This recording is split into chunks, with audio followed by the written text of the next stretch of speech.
All right, folks, this is how you make your planter beds.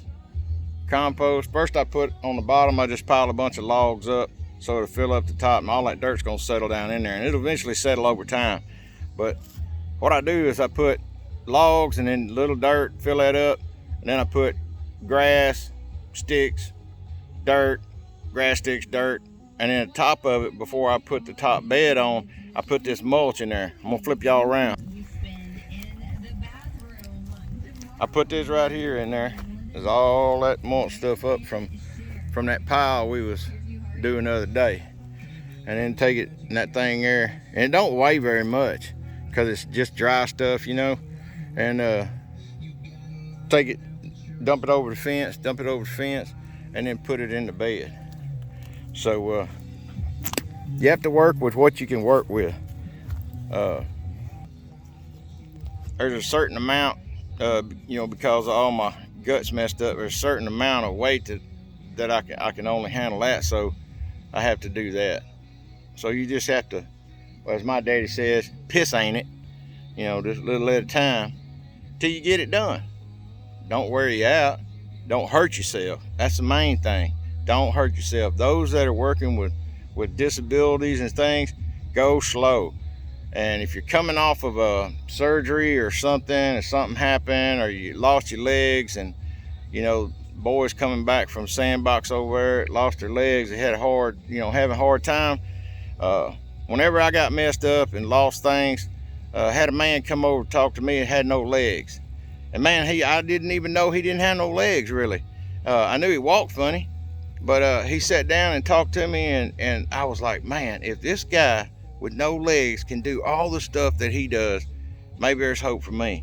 And it took a while. I had a little pity party for myself. Oh, poor me. But man, that ain't no way to live. Get out of that. Don't have that victim mentality. Yeah, was you a victim? Yeah, you was a victim. But are you now? No. So if you stay in that, what you gonna be? A victim. Don't be a victim. Don't get in that mentality. Don't get comfortable with that mentality, because it will consume you.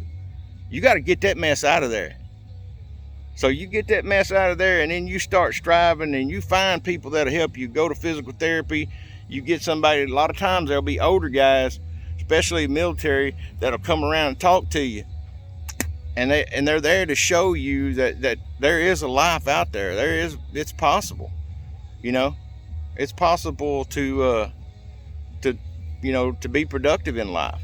You may not be like you was 19, 20 years old or before the incident, but you can have a life and you can do things. Like Dad said, you may have to piss, ain't it? And you may have to make different apparatuses and stuff to be able to unload wood out of your truck or do things like that. You can only handle a certain size of piece of wood, but you can do that. You got time, build it up. But if you sit there and you lay in that bed, you'll die. If you think, oh, I'm through, you're through. So you got to change that record in your head. You got to change that record. Them intrusive thoughts come in there and say, you know, you're never going to be anything. Don't listen to that. You got to make your mind up what you want in life, and you got to go for it. You find people. All right, John Willis says this. He calls them energy vampires or something like that.